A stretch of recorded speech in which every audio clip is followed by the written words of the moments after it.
Au début, on part avec un caillou.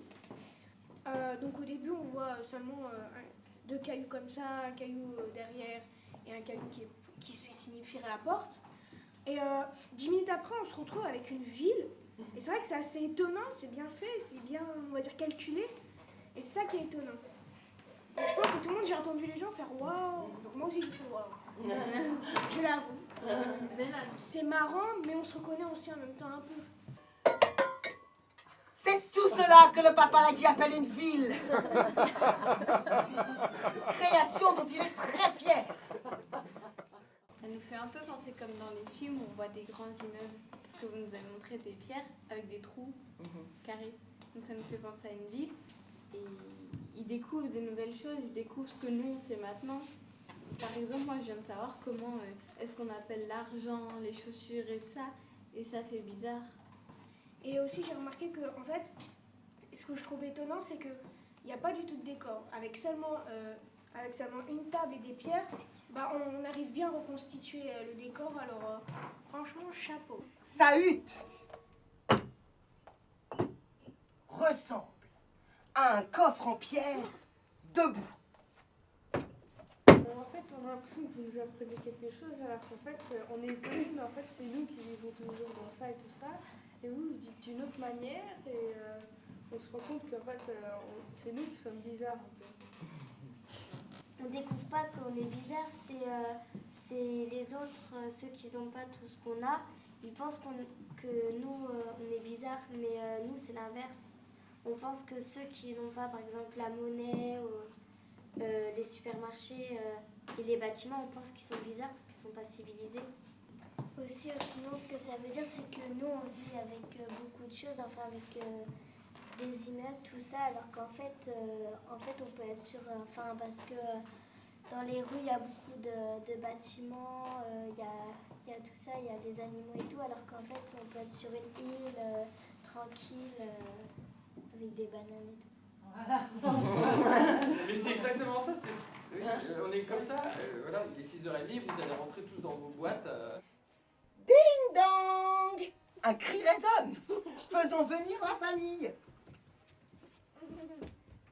La personne regarde, par un petit trou rond et grillagé dans la paroi du mur.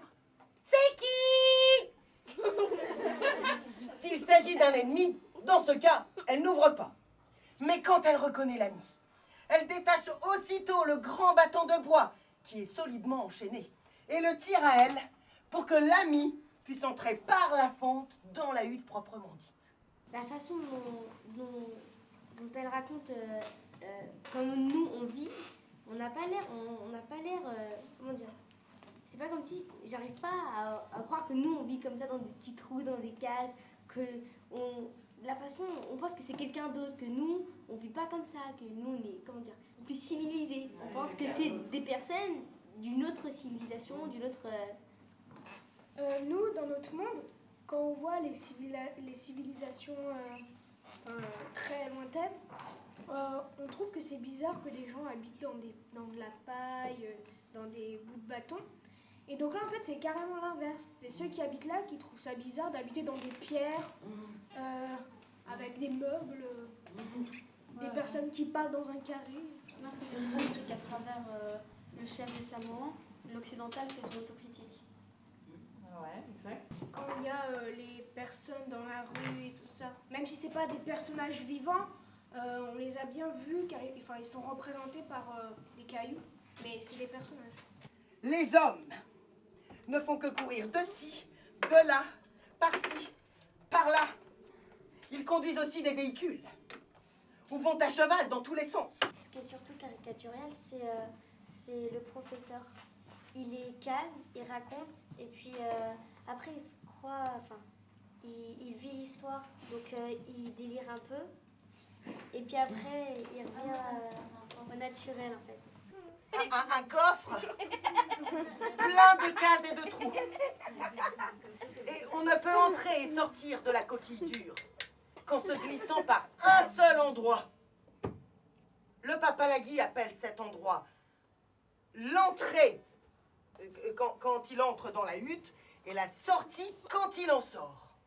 Bien que les deux ne soient qu'une seule et même chose. J'ai l'impression d'être une classe en train d'écouter une leçon et en fait pour moi c'est une des meilleures pièces de théâtre que j'ai vues parce qu'à la fois elle est rigolote et en même temps ça peut nous apprendre des choses. Par contre, comptez pas sur moi pour ramasser.